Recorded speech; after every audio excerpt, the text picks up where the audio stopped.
Puji syukur kepada Allah Subhanahu wa taala, salawat salam kepada junjungan Nabi besar Muhammad sallallahu alaihi wasallam.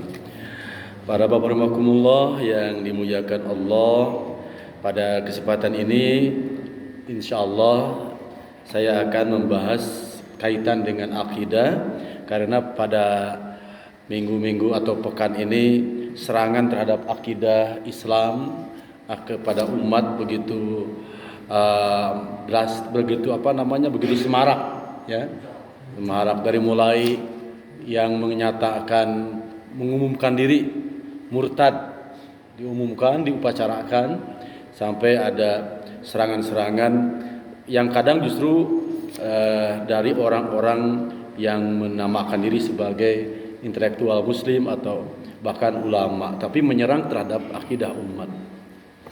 Saya akan sampaikan dalam kitab Muqarrarut Tauhid juz 2 ini satu bab, yaitu nawaqidul iman, itu hal-hal yang bisa membatalkan keimanan. Huwa ma yadhabuhu ba'da dukhuli fi. Jadi yang dimaksud dengan pembatal keimanan itu adalah iman tadi keluar dari seseorang setelah masuk ke dalam dirinya. Setelah punya iman lalu dia keluar, maka batallah keimanannya. Jadi kalau batal iman maka juga batal keislamannya. Seperti halnya sholat dan wudu, batal wudunya ya batal juga sholatnya, begitu. Nah, dalam kitab ini disebutkan ada kurang lebih disebut di sini ada 13 pembatal keimanan, tapi saya akan coba urai yang pokok-pokoknya, ya.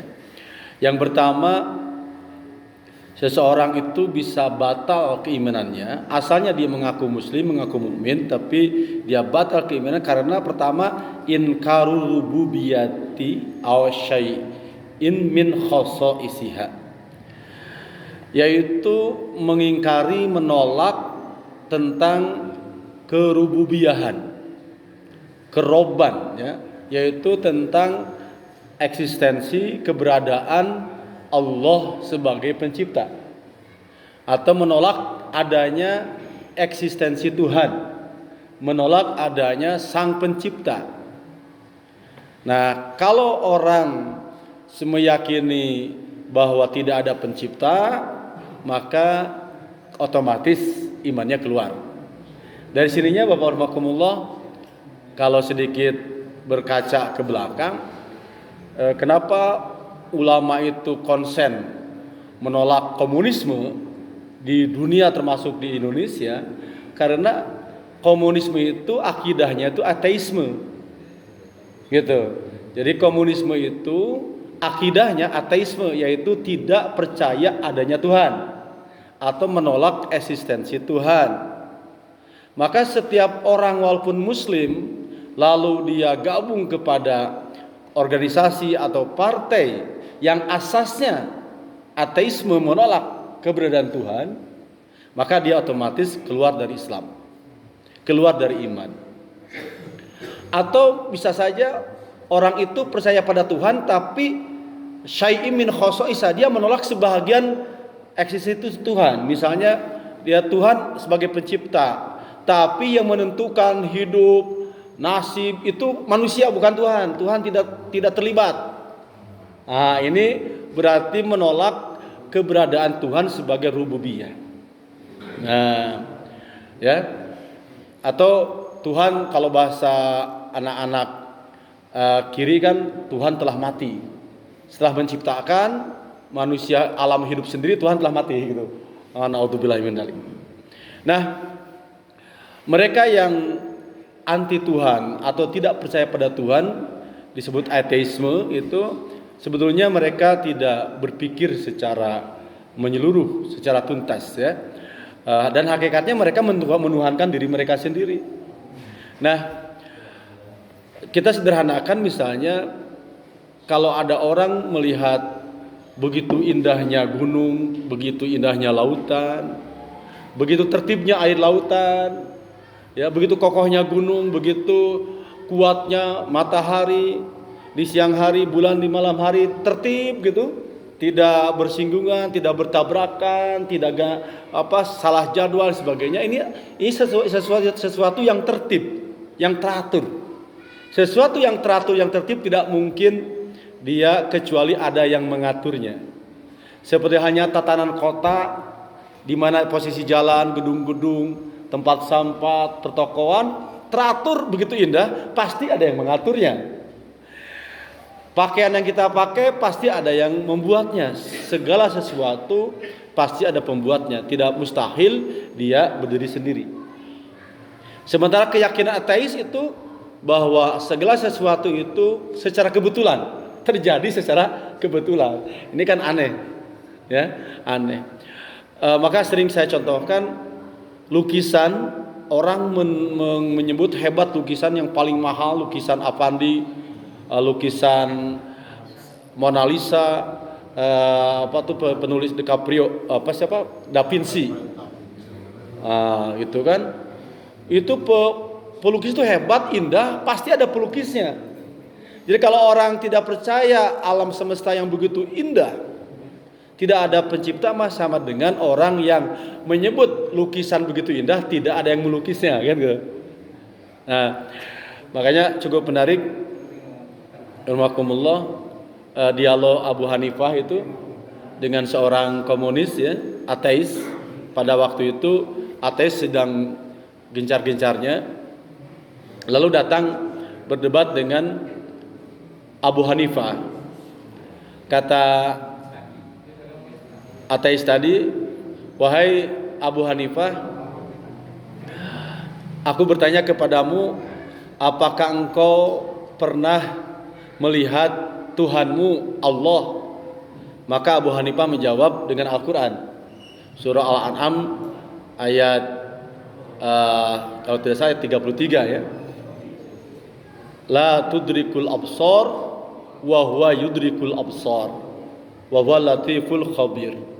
Allah tidak bisa dilihat oleh mata, tapi Allah melihat semua yang melihat. Dia maha lembut dan maha waspada. Kemudian kata komunis tadi, "Wahai Abu Hanifah, apakah engkau pernah menyentuh Tuhanmu, meraba Tuhanmu, merasakan Tuhanmu?" Kata Abu Hanifah, "Laisa kamitslihi syai'un wa huwas samiul alim." Asy-Syura ayat 11. Bahwa Allah itu tidak sama dengan makhluknya. Dia maha mendengar, dia mengatur, tidak sama dengan makhluknya. Lalu kata komunis, engkau percaya pada Tuhan, tapi engkau tidak pernah melihat Tuhan, tidak pernah meraba, menyentuh Tuhan.